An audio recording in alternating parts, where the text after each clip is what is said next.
What's up, family? Welcome back to Truthville, USA. I am Q. So one of the things that the left does a fantastic job is repeat a lie over and over and over again to the point that people start to believe it. As my pawpaw would say, a lie don't care who tell it, right? So at the end of the day, they continue to tell a lie, and then they say, show us proof. Well, this has been widely discredited. This is a conspiracy theory.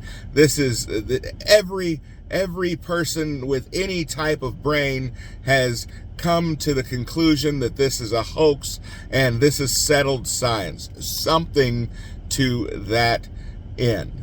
Now, the thing that they are trying to combat now is that the lawfare that was brought against Donald Trump had absolutely nothing to do with with Biden and with the DOJ.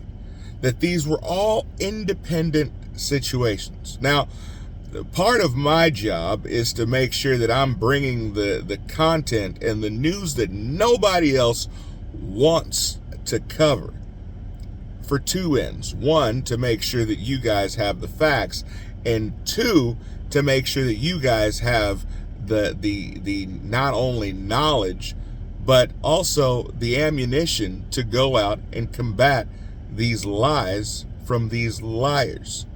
So the fact is this: November 15th, 2022, Trump announced that he was formally going to seek re-election.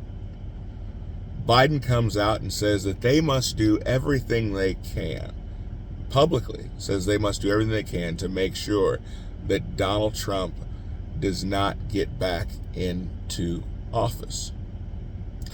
Now, where does November 18th come into play? Now, they'll tell you over and over again that the Biden administration and the DOJ had nothing to do with these lawfare cases. But on November 18th, this is what took place. Michael Colangelo decided to turn in his resignation and then go to work for Alvin Bragg, which subsequently, 3 days later, the case was brought against Donald Trump. This happened on November 18th, that Michael Colangelo left the DOJ. Now, we've discussed this, but he was the number 3 most powerful man in law enforcement in this country, and he left to go and work for Alvin Bragg. Also on November 18th, Merrick Garland appointed Jack Smith to special counsel to pursue Trump in Florida. Also on November 18th, in addition to that, we saw Nathan Wade for 8 hours sat in meetings with the DOJ.